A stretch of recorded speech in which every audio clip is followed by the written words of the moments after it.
Mesdames, Messieurs, ces représentants des organes de presse, je vous remercie de votre présence à cette session particulière consacrée à la revue du portefeuille des projets financés par la Banque mondiale au Sénégal. Cet exercice s'inscrit dans un contexte particulièrement important et décisif pour notre pays. D'une part, nous préparons les prochaines assemblées annuelles du Fonds monétaire et de la Banque mondiale.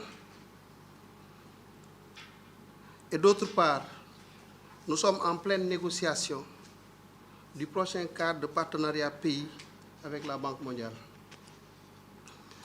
En outre, les services étatiques finalisent le nouveau référentiel stratégique qui définit les axes prioritaires pour le Sénégal à l'horizon 2050, selon une vision mettant en avant la prospérité, l'équité et la transparence. Il est donc impératif que notre portefeuille de projets soit orienté en fonction de nos nouveaux axes stratégiques afin de répondre aux priorités nationales et de garantir une meilleure allocation de nos ressources.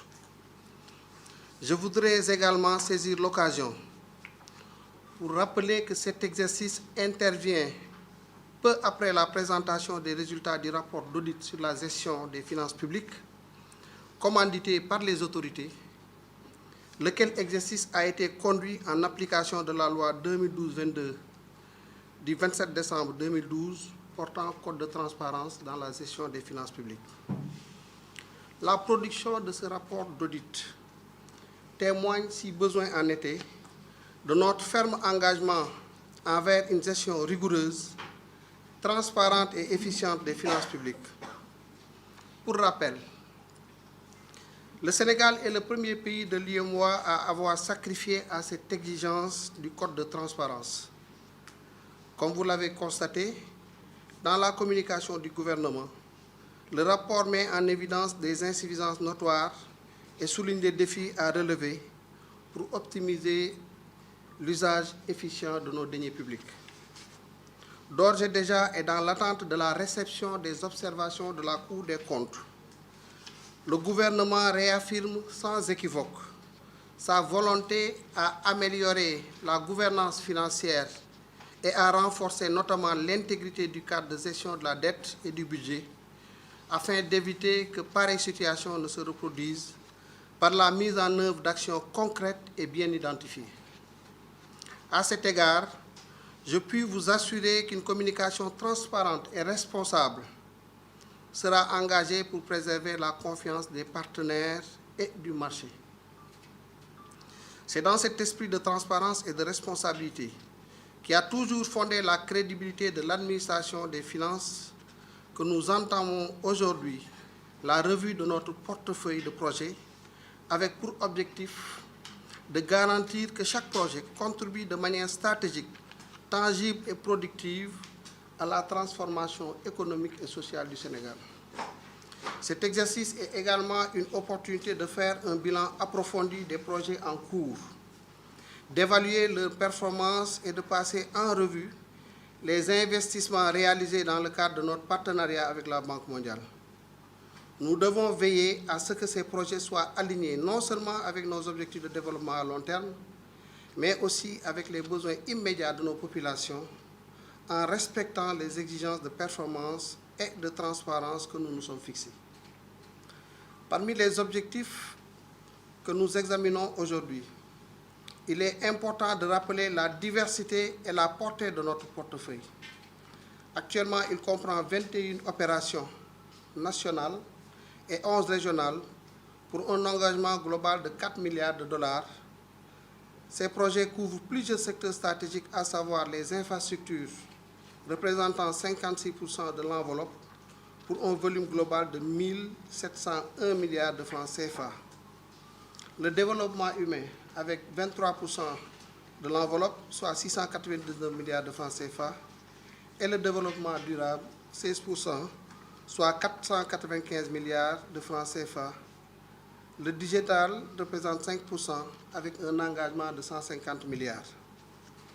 Cette répartition témoigne de la diversité des interventions, mais elle doit également être évaluée minutieusement à la lumière des priorités nationales. En effet, le contexte actuel nous appelle à réorienter nos actions et à aligner notre portefeuille avec les nouvelles priorités du Sénégal.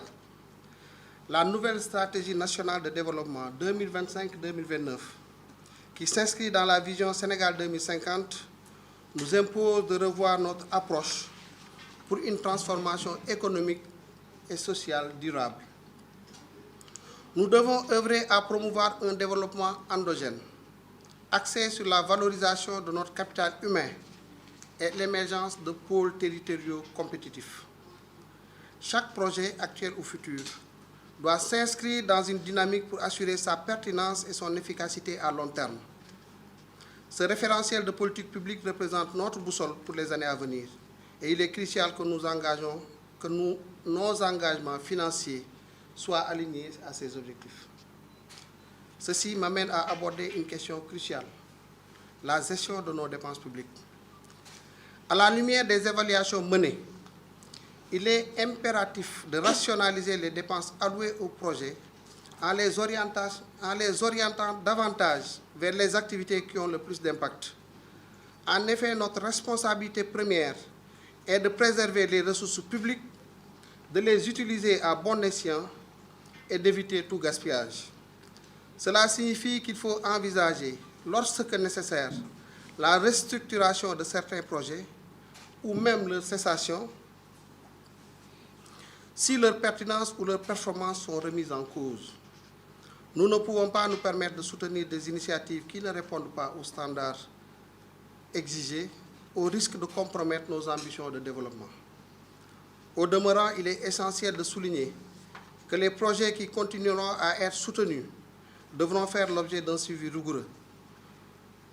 Donc, nous devons mettre en place des mesures visant à améliorer leur gestion, leur organisation et leur exécution. Il s'agira de renforcer les capacités des unités de gestion, d'optimiser les procédures de décaissement, notamment, et d'adopter une approche encore plus axée sur les résultats. Une telle démarche garantira non seulement une meilleure efficacité, mais elle renforcera également la transparence et la responsabilisation dans l'utilisation des fonds qui sont alloués. Aussi voudrais-je annoncer que nous allons dorénavant introduire le costing unitaire dans la gestion des projets. Un nouveau système de contrôle des coûts est devenu nécessaire. Cela va consister à compter jusqu'à l'impact de chaque franc CFA investi. Toutes les prévisions ex ante et les évaluations ex post devront dorénavant permettre de savoir l'efficacité des francs CFA investis et les impacts réels sur les cibles de chaque secteur. C'est en changeant de paradigme de comptage basé sur le rapport coût-impact que nous allons avancer dans l'efficacité et l'efficience de nos interventions. Je vous exhorte à identifier les chaînes de résultats de chaque projet en liant les résultats aux ressources allouées. Les résultats consomment des activités et ces dernières consomment des ressources, que ce soit humaines ou matérielles. En conclusion, je tiens à raffirmer l'engagement sans faille du gouvernement à travailler en étroite collaboration avec la Banque mondiale et tous les partenaires au développement. Notre ambition commune est de maximiser l'impact des projets en cours tout en garantissant que ceux-ci participent pleinement à la transformation structurelle de notre économie et au bien-être de nos populations.